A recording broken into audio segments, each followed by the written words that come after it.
हाय, आप सभी का स्वागत है एयरमैन स्टडी पॉइंट पर। फ्रेंड्स, आज हम बात करेंगे सी स्टेट से रिलेटेड PYQs की। तो सिलेक्टेड क्वेश्चन लेके आई हूँ मैं, जो पिछले एग्जाम्स में पूछे गए हैं। देखते हैं पहला क्वेश्चन।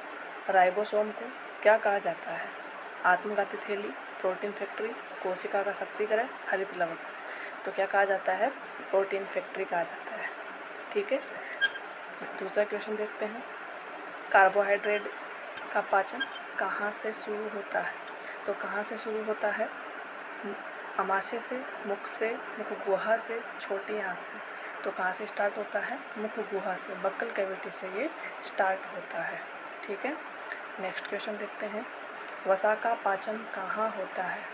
बड़ी आंत में यानी कि लार्ज इंटेस्टाइन में, छोटी आंत यानी कि स्मॉल इंटेस्टाइन में, आमाशय स्टोमक में, पेट में। तो किसमें होता है? छोटी आंत में वसा का पाचन होता है। ठीक है। नेक्स्ट क्वेश्चन देख लेते हैं। कार्बोहाइड्रेट पाचन होने के बाद किस में बदल जाता है? वसा में, ग्लाइकोजन में, ग्लूकोज में, प्रोटीन में। तो ये किस में बदल जाता है? ग्लूकोज में बदल जाता है। ठीक है। नेक्स्ट क्वेश्चन है, लाइसोसोम को कहा जाता है? सबसे ज़्यादा पूछा जाने वाला क्वेश्चन है ये। कोशिका का शक्तिग्रह है, प्रोटीन फैक्ट्री, आत्मघाती थैली, करो या मरो। तो इसको कहा जाता है आत्मघाती थैली, मीन्स सुसाइड बैग कहा जाता है इसको। ठीक है। अदर ऑप्शन की हम बात करें, कोशिका का शक्तिग्रह है। कोशिका शक्ति किसे कहते हैं?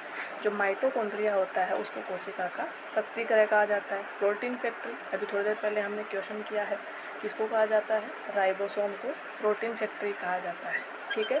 करो या मरो, ये जो ग्लैंड्स है उससे रिलेटेड क्वेश्चन है। ठीक है। नेक्स्ट क्वेश्चन देख लेते हैं। छोटी आंत की लंबाई कितनी होती है? स्मॉल इंटेस्टाइन की लंबाई कितनी होती है? कितनी होती है? 6 मीटर, 7.5 मीटर, 6.5 मीटर, 10 मीटर। तो कितनी होती है? 7.5 मीटर। नेक्स्ट क्वेश्चन देख लेते हैं।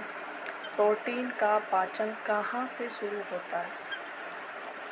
मुख से, आमाशय से, पित्ताशय से, छोटी आंत से, मीन्स मुख से, माउथ से, स्टोमक से, गैल ब्लैडर से या स्मॉल इंटेस्टाइन से। किससे होता है? आमाशय से स्टार्ट होता है। ठीक है। नेक्स्ट क्वेश्चन है, भोजन के पाचन की जटिल प्रक्रियाओं का सही क्रम है, यानी कि स्टार्ट से लेके एंड तक जो प्रक्रियाएं होती है भोजन के पचने में, उन कौन कौन सी होती है? पहला ऑप्शन है अंतर्ग्रहण, अवशोषण, पाचन, स्वांगीकरण, निष्कासन। दूसरा ऑप्शन है अंतर्ग्रहण, पाचन, अवशोषण, स्वांगीकरण, निष्कासन। तीसरा ऑप्शन है अंतर्ग्रहण, पाचन, स्वांगीकरण, निष्कासन, अवशोषण। चौथा ऑप्शन है अंतर्ग्रहण, स्वांगीकरण, अवशोषण, पाचन, निष्कासन। तो इसका राइट ऑप्शन है ऑप्शन 2, अंतर्ग्रहण, पाचन, अवशोषण, स्वांगीकरण और निष्कासन। ठीक है। नेक्स्ट क्वेश्चन है, मानव में दांतों का आगे से पीछे की ओर सही क्रम, ना फ्रंट टू बैक, इनका सही क्रम क्या है? तो पहला ऑप्शन है कृंतक मीन्स इंसाइजर, रत्नक, कैनाइन, अगर चवर्णक, प्रीमोलर, चवर्णक, मोलर। दूसरा ऑप्शन है रत्नक, कैनाइन, कृंतक, इंसाइजर, अगर चवर्णक, प्रीमोलर, चवर्णक, मोलर। थर्ड ऑप्शन है अगर चवर्णक, प्रीमोलर, चवर्णक, मोलर, कृंतक, इंसाइजर, रत्नक, कैनाइन। फोर्थ ऑप्शन है चवर्णक, अगर चवर्णक, कृंतक और रत्नक। तो इसमें आपको करेक्ट ऑप्शन कौन सा दिख रहा है? करेक्ट ऑप्शन है ऑप्शन नंबर 1, कृंतक, इंसाइजर, रत्नक, अगर चवर्णक और चवर्णक। ठीक है। नेक्स्ट क्वेश्चन देख लेते हैं। देखो इस क्वेश्चन में देखो, यहाँ से अगर पूछ ले आपको कि भाई वयस्क मानव में दांतों की संख्या कितनी होती है, तो कितनी होती है? 32 होती है। ठीक है। और यदि एक बच्चे में पूछ लिया जाए तो बच्चे में होती है 20। तो बच्चे में जो मोलर दांत जो होते हैं, चवर्णक जो होते हैं, वो एब्सेंट होते हैं। ठीक है। नेक्स्ट क्वेश्चन है, जीभ पर स्वाद कलिकाओं का सही क्रम है, मतलब वही फ्रंट टू बैक। पहला ऑप्शन है मीठा, खट्टा, नमकीन, कड़वा। दूसरा ऑप्शन है मीठा, नमकीन, खट्टा, कड़वा। तीसरा ऑप्शन है मीठा, कड़वा, खट्टा, नमकीन। फोर्थ ऑप्शन है मीठा, खट्टा, कड़वा या नमकीन। तो इसमें राइट ऑप्शन कौन सा है? ऑप्शन नंबर 2, मीठा, नमकीन, खट्टा और कड़वा। ये स्वाद कलिकाओं का क्रम है front to back. Next question देख लेते हैं। मानव आंत में इन ह्यूमन इंटेस्टाइन में उपस्थित अंगुलीनुमा प्रवर्ध finger like outgrowth, finger like outgrowth इसको क्या कहा, सूक्ष्म प्रवर्ध भी कहा जाता है। ठीक है, सूक्ष्म प्रवर्ध। तो इनका क्या कार्य होता है, इनका कार्य क्या होता है? ऑप्शन नंबर ए पाचन, ऑप्शन नंबर 2 पचे हुए भोजन का अवशोषण, ऑप्शन नंबर 3 अंतर्ग्रहण, ऑप्शन 4 वसा का पाचन, डाइजेशन ऑफ फैट। तो इसका राइट ऑप्शन है ऑप्शन नंबर 2 पचे हुए भोजन का अवशोषण। यहाँ से एक क्वेश्चन ये भी बनता है कि जो फिंगर लाइक आउट ग्रोथ है कहाँ पर प्रेजेंट होती है इंटेस्टाइन में?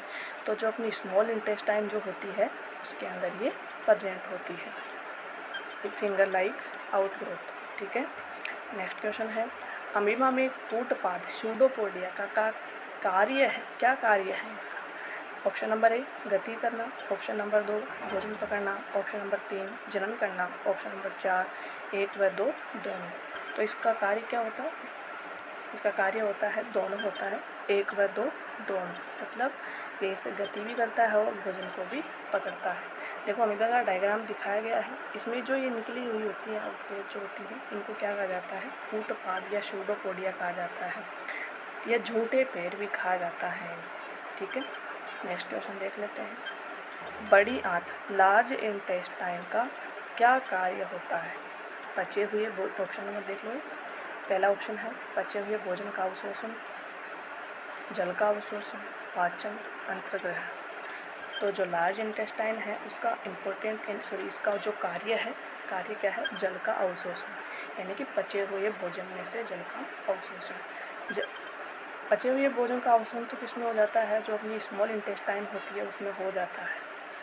जो आगे जो लास्ट जो बचता है उसमें से जो जल बचता है उस जल का अवशोषण कौन करती है? अपनी लार्ज इंटेस्टाइन करती है। ठीक है, नेक्स्ट क्वेश्चन है। आहार नाल का वह भाग जो लीवर से पित्त रस ग्रहण करके पित्ताशय में संग्रहित करता है, यानी कि इकट्ठा करता है, कौन करता है? ऑप्शन नंबर ए आमाशय, ऑप्शन नंबर 2 रसिका, ऑप्शन नंबर 3 शुद्धांत्र, ऑप्शन नंबर 4 अग्नाशय। यानी कि स्टोमक करता है, रसिका करती है, शुद्धांत्र मतलब छोटी आंत स्मॉल इंटेस्टाइन करती है, या पेनक्रियाज करता है? तो कौन करता है? शुद्धांत्र करती है, छोटी आंत जो होती है वो करती है। नेक्स्ट क्वेश्चन है। मानव में सर्वाधिक उत्सर्जी पदार्थ है। ठीक है, तो मानव में उत्सर्जी पदार्थ कौन सा है? ऑप्शन नंबर ए ammonia, option number 2 urea, option number 3 uric अम्ल, ऑप्शन नंबर 4 नाइट्रोजन। तो कौन सा है इसमें? यूरिया। ठीक है, तो यूरिया मानव का उत्सर्जी उत्पाद, सबसे ज़्यादा उत्सर्जी उत्पाद है, इसलिए मानव को उत्सर्जन के आधार पर कैसा जीव माना जाता है? यूरियोटेलिक। कैसा माना जाता है? यूरियोटेलिक कहा जाता है। ठीक है, और जो अमोनिया का उत्सर्जन करते हैं उसको कहा जाता है अमोनोटेलिक, कहा जाता है अमोनोटेलिक कहा जाता है। और जो यूरिक अम्ल का उत्सर्जन करते हैं उनको कहा जाता है यूरिकोटेलिक। क्या कहा जाता है? यूरिकोटेलिक कहा जाता है। तो यूरिया का उत्सर्जन में तो कौन आ गए? मानव आ गए। ठीक है, अमोनिया के उत्सर्जन में कौन आते हैं? अमोनोटेलिक कौन से होते हैं? ठीक है, जैसे पैरामीशियम हो गया। और यूरिक एसिड या यूरिकोटेलिक प्राणी कौन से होते हैं? इनमें कौन आ जाते हैं? इनमें आ जाते हैं कीट होते हैं, पक्षी होते हैं। ठीक है, ये इनमें आ जाते हैं। फ्रेंड्स, आपको वीडियो अच्छा लगे तो लाइक करना, शेयर करना और चैनल को सब्सक्राइब करना। जय हिंद।